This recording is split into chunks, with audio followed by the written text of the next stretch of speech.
Hey everyone, it's Kathy Heath from kathyheath.com and homeandsmallbusinessworld.com. A couple of weeks ago, the gang over at Home and Small Business World did a free training call on where to get ideas for content for your blog posts and your videos and your articles and so forth.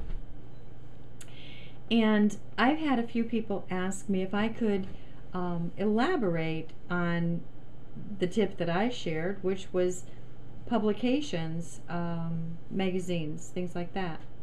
And I'd be happy to. But first of all, I would like to start by saying always carry a small tablet or a voice recorder of some sort so that when you get an idea, you can jot it down. Because as I've said in the past, ideas are like slippery fish, and if you don't capture them right away, they'll get away from you. And even though you swear you're going to remember it, trust me, you won't. So get in the habit of recording your ideas somehow. Secondly, know who your target market is. Knowing your target market, I think, is probably the most important concept to latch on to when you're looking for ideas for content.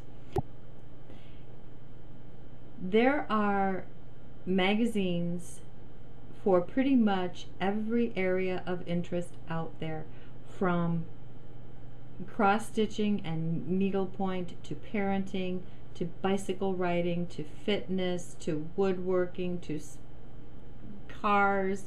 I mean, whatever your target market is, you're going to find at least one, if not several, magazines that your folks would be interested in.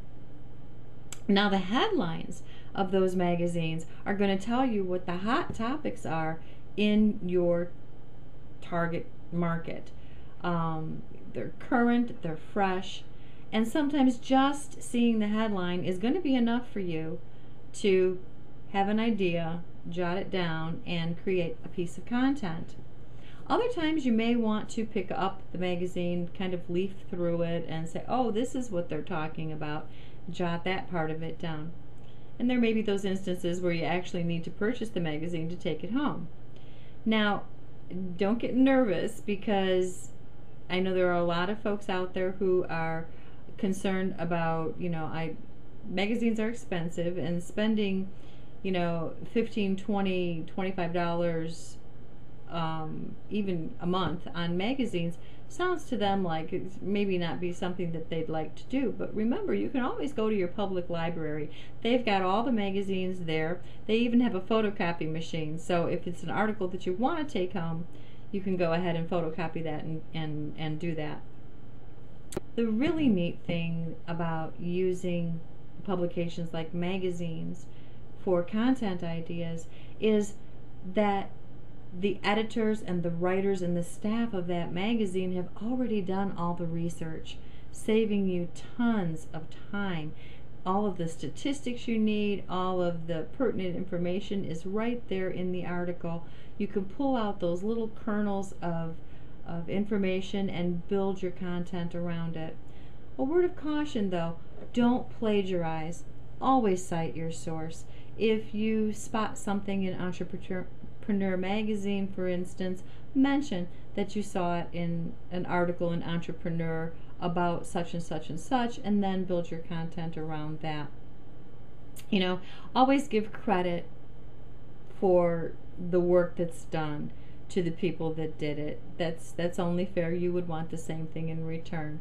So, when you're at the grocery store and you're standing in line because, there's only 2 checkout clerks and a bazillion customers, no fret. Just kind of scan the magazine rack that's right there at the checkout counter. Business Week or Parents Magazine, whatever your niche market happens to be, you're bound to come up with some ideas for some content. Until next time, take care.